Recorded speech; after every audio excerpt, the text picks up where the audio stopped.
सत्य सनातन ज्ञान। नमस्कार दोस्तों, स्वागत है आप सभी का फिर से एक बार हमारे इस YouTube चैनल पर।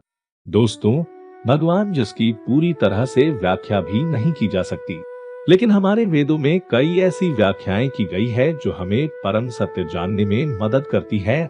आज वैज्ञानिक भी इस बात को मानते हैं कि हमारी सृष्टि में कई आयाम हैं। 10 आयामों की एक थ्योरी सामने भी लाई गई है, लेकिन हमारे वेदों और पुराणों में 64 आयामों के बारे में बताया गया है। तो आज हम आपको इन्हीं वैदिक आयाम की जानकारी देने वाले हैं और ये जानने की भी कोशिश करेंगे कि भगवान किस आयाम में रहते हैं।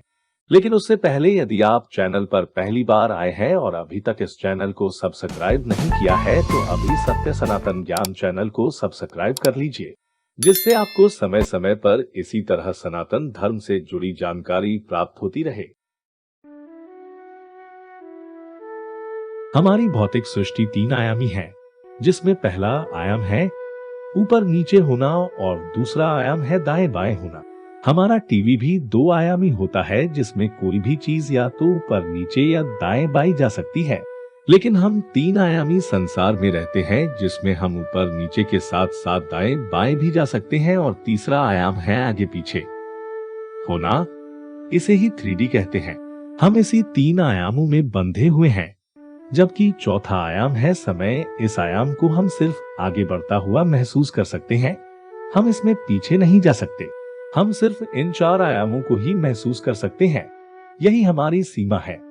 अगर हम अपने वेदों और पुराणों का अध्ययन करेंगे तो हमें पता लगेगा कि हमारे इस 4 आयामी सृष्टि में अन्य ग्रहों के बारे में भी बताया गया है, जहां पर जीवन मौजूद है। इन्हें लोक बताया गया है।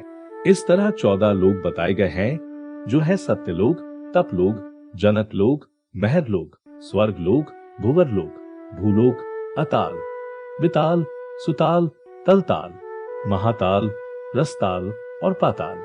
भूलोक में हम इंसान निवास करते हैं, वही भुवर लोक में मृत्यु के बाद हमारी आत्मा निवास करती है। स्वर्ग लोक में देवता निवास करते हैं, लेकिन ये सब हमारे 3 आयामी सृष्टि में ही निवास करते हैं। हम जान चुके हैं कि चौथा आयाम समय है। इस तरह अब आता है 5वां आयाम, जिसे कहते हैं ब्रह्म आयाम। इसी आयाम में ब्रह्मा निवास करते हैं, लेकिन ब्रह्मा सिर्फ एक ही नहीं है। हर ब्रह्मा इसी आयाम में जन्म लेते हैं और यहीं पर मरते हैं। हर ब्रह्मा से एक ब्रह्मांड का निर्माण होता है, जिसे हम भौतिक 3 आयामी दुनिया की शुरुआत मानते हैं। वो इसी 5वें आयाम के ब्रह्मा से उत्पन्न होता है। यहाँ से कई ब्रह्मांड उत्पन्न होते हैं। यहाँ का समय अलग है, क्योंकि ये आयाम हमारे 4 आयामों से बाहर है। उसके आगे है 6ठा आयाम, जिसमें निवास करते हैं महाविष्णु। महाविष्णु के भी 3 भाग है, जो है महाविष्णु गर्भोदकशायी विष्णु और क्षीरोदकशायी विष्णु। इसमें महाविष्णु तत्व और ऊर्जा का निर्माण करते हैं, जिससे इन 5 आयामों का निर्माण होता है। इसे ही महातत्व कहा जाता है। गर्भोदकशायी विष्णु हर ब्रह्मांड का निर्माण करवाते हैं। से ब्रह्मा का जन्म होता है। उसके बाद है क्षीरोदकशायी विष्णु, जो हमारी 3 आयामी सृष्टि के हर तत्व और परमाणु में विलीन है। जब हम ध्यान करते हैं तो हम क्षीरोदकशायी विष्णु को महसूस करते हैं। जब हम इसका ज्ञान पा लेते हैं तो हम भौतिक माया से बाहर आ जाते हैं। इसी से हम परमात्मा को महसूस करते हैं।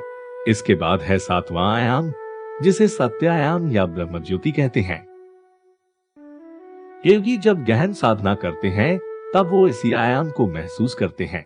इसी आयाम में समाया है वो अनंत ज्ञान, जिसकी मदद से मनुष्य देवता की श्रेणी में चला जाता है। इस आयाम का बोध पाने वाला महाज्ञानी होता है, जिसके ज्ञान चक्षु चरम सीमा तक पहुंच जाते हैं। इसके बाद है 8वां आयाम, जिसे कैलाश कहा जाता है। इस आयाम में भगवान शिव का भौतिक रूप निवास करता है। उनका कार्य ही 7 आयामों का संतुलन बनाए रखना है। इसीलिए सिद्धयोगी भगवान शिव को पाने की कोशिश करते हैं, क्योंकि सत्य आयाम से ज्ञान पाकर हर योगी भगवान शिव को पाना चाहता है। यही मोक्ष का रास्ता है। उसके बाद है 9वां आयाम, जो है वैकुंठ। इसी आयाम में नारायण निवास करते हैं, जो हर आयाम को चलाए रखते हैं।